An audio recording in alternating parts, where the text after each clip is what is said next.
بسم الله الرحمن الرحیم. ګرانو کتونکو د کیمرامین جنید خان سره زم ډاکټر بسان مومن تاسو په خدمت کې حاضر. سلامونه مې قبول کړئ. څنګه تر راغلی ما د حاجی جمال څنګه حجره ده نامدار مخلص صاحب را سره په بل ډیوه کې ملما دي او دی بزمن د بل ډیوه لپاره خسته خپل پروګرام ریکارډ کړي. مخلص صاحب خبرونه براتیر شو ځکه چې زمونږ مینوال داسې دي چې هغه تاسو خبرې کمې کوي او شاعر له مقدره ورکوي. نو زمونږ د پروګرام د لپاره دي څه تیار کړی دي مینوال د لپاره څه تیار کړی هغه موږ ته واوروي. وای ډېر خپه غوندې ماحول دی چې دا ولې د هر چا په زړه کې قول دی چې دا ولې او درانه سپک شو سپک درانه شو په وطن کې هر ځای سپک ته نظر تول دی چې دا ولې هر سړی په ظاهر هر سړی صفا سوتره دی په ظاهر هر سړی صفا سوتره دی ډډې تور لکه تارکول دی چې دا ولې څوک مانځه کې په یو صف کې نه ودرېږي څوک مانځه کې په یو صف کې نه ودرېږي په غیبت باندې راټول دی چې دا ولې بني ادم د بني ادم نه لري تختی بني ادم د بني ادم نه لري تختی د نفرت د غنو شپول دی چې دا ولې او زمانه شوله بې شرمه نامدار خانه د هر چا غاړه کې ډول دی چې دا ولې او یو بل کلام دی وی خوله مې بنده ده په سر خبرې کومه خوله مې بنده ده په سر خبرې کومه اشارو کې سراسر خبرې کومه او ظالمانو را لجبه ده تړلي ظالمانو را لجبه ده تړلي سر بیلمه چې اکثر خبرې کومه او هغه دغسې مخلوق دی چې نه ښکاري هغه دغسې مخلوق دی چې نه ښکاري دا چې زه د چا په سر خبره کوم غدارانو کې مې نوم لیکي د واره غدارانو کې مې نوم لیکي د واره چې په کم یو چې په هر یو خود سر خبرې کوم او څوک مې ولې په خبرونو پوهېږي څوک مې ولې په خبرونو پوهېږي دا زه څه په امرت سر خبرې کوم څوک مې ولې په خبرونو پوهېږي دا زه څه په امرت سر خبرې کوم او بیا اوږدو اوږدو قیسو کې راګیرېږم د دې وجې مختصر خبرې کوم او لیونتوب ته د دې خلکو چې نظر کم لیونتوب ته د دې خلکو چې نظر کم په ما هم وشي اثر خبرې کوم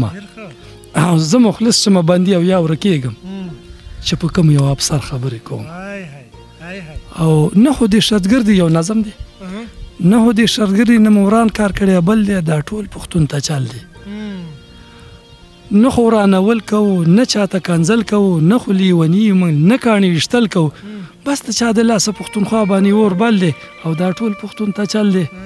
بس عذاب راغلی دی هر څوک یې داغلی دی چاته کډه ویوړله څوک لا خپه نیولی دی ژرنده د سازش کې د پښتون اډوکې دل دی او دا ټول پښتون دی ژرنده کې دلیږي خوار هر ځای کې شرمېږي خوار څه ګناه یې کړې ده ولې په دار کېږي خوار او بس ته چا د لاسه پښتونخوا باندې اور بل دی او دا ټول پښتون ته چل دی بس عذاب راغلی دی هر څوک یې داغلی دی چاته کډه ویوړله او څوک لا خپه نیولی دی ډېرو سر خوړلی څوک چې پاتې هغه شل دی دا ټول پښتون ته چل دی او ډېر مشو بمونو کې پورته دي قامونو کې او نوم یې د خلاصون نشته او ګیر دی په غمونو کې چاته پته نشته چې د دې لانجې څه حل دی او دا ټول پښتون ته چل دی چاته معلومات نشته هغه سیالات نشته او چې د جنت په شان هغه خوند سوات نشته سرې وینې بهیږي هر طرف ته سم کابل دی او دا ټول پښتون ته چل دی سرې وینې رودونه دي چغې فریادونه دي نوم د خوشحالۍ نشته ورک هغه خوندونه دي هر شو په ډالرو پښتانه خفګان عمل دی دا ټول پښتون ته چل دی هر شو پښتانه جاړي سپک شو لودرانه جاړي خوږ وطن ته پاتې شو نن په بیلتانه جاړي نن د پیرنګي د لاسه جوړ داسې غوبل دی او دا ټول پښتون ته چل دی او نن د پیرنګي په جال ګیر شو منګه بې مجال ورور د ورور دشمن شولو واوښتو په لوی جنجال غږ د اسامه کوي خورونو کیل بدل دی او دا ټول پښتون ته چل دی غږ د اسامه کوي ډېر علامه کوي نور کافر خاموشه دی او دی خپله نامه کوي او خوی د زناورو کې قانون د ځنګل دی او دا ټول پښتون ته چل دی خوی ډېر عجیبه لري ډېره تجربه لري فخر په وسلو کوي او ډېره دبدبه لري خو چغه د پښتونو نه نامداره بس اجل دی او دا ټول پښتون ته چل دی بس په دې ځای به بنده کړو مزاخیه خدای وایي دا نه منم چې چتي باز په څانګو واخه دا نه منم چې چتي باز په څانګو واخه یا شل په منډه منډه یو پارلانګو واخه د کلی یو ټوکی خلک په دې د خندا مړ کو چې ګډو په شریک غر کې پړانګو واخه او سوالګری आवाज وکي یو توړه خوراله والی د سخت وخت کې کنه سوالګری आवाज وکي یو توړه خوراله وخت په نغد صدقه کې چا په ډانګ واخه او تاوالی اذانونه کده تند نه دیمړو تاوالی اذانونه کده تند نه دیمړو یو چنه پروژه کې چا په بانګ واخه او د خزې د جواب نو کوټې نظر روات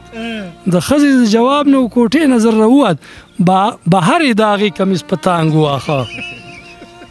د خزې د جواب نو کوټې نظر روات بهر داغي کمیس پتانګ واخه او چې سوره د مخلص په پرون واغه یارانو چې سوره د مخلص په پرون ورغه یارانو رقیب دا غزینه او چت دانګ واخه یو گاډي انجیو ولا راغلی یو پروګرام کړو گاډي وړ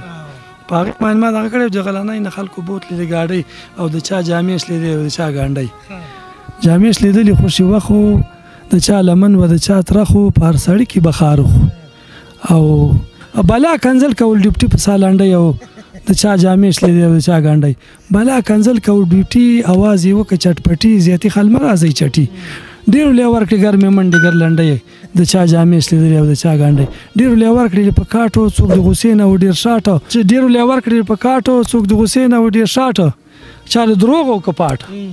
خاصدار ته جامې کلی بونډي او د چا جامې شلې او د چا ګانډي د خاصدارو ډبول لکه د ډولې غربول او د خپل دفتر نه تنبول هغه چا بوتل چې زور د ډنډي او د چا جامې شلې د چا ګانډي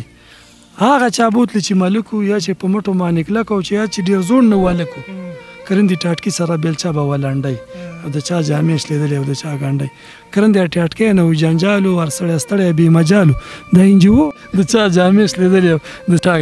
یو کس تاشنې سترګې غوساو د شنټغانو په جوساو ډیر پریشان په دې قصو ټول زمیدارو ورختا زګي پونډي د چا جامې شلې او د چا ګانډ ټول زمیدار پکې حاضر او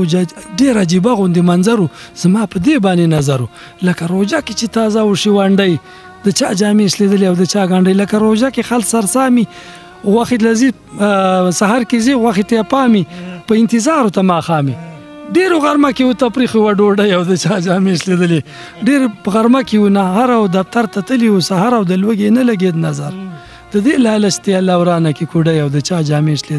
د چا ګانډي د دې لالچ خوشي مزه ده د هر چا غاړه کې قیزه ده او د غیرت طریق جنازه ده یو غاډي پوری بشلو مار کونډي د چا جامې شلې او د چا ګانډ په یو غاډي پوری بشلو څوک به پردي او څوک به خپل او نامدار څومره شرمولو پر زړو لکه د غوا کولی کړه او د چا جامې شلې او د چا ګانډي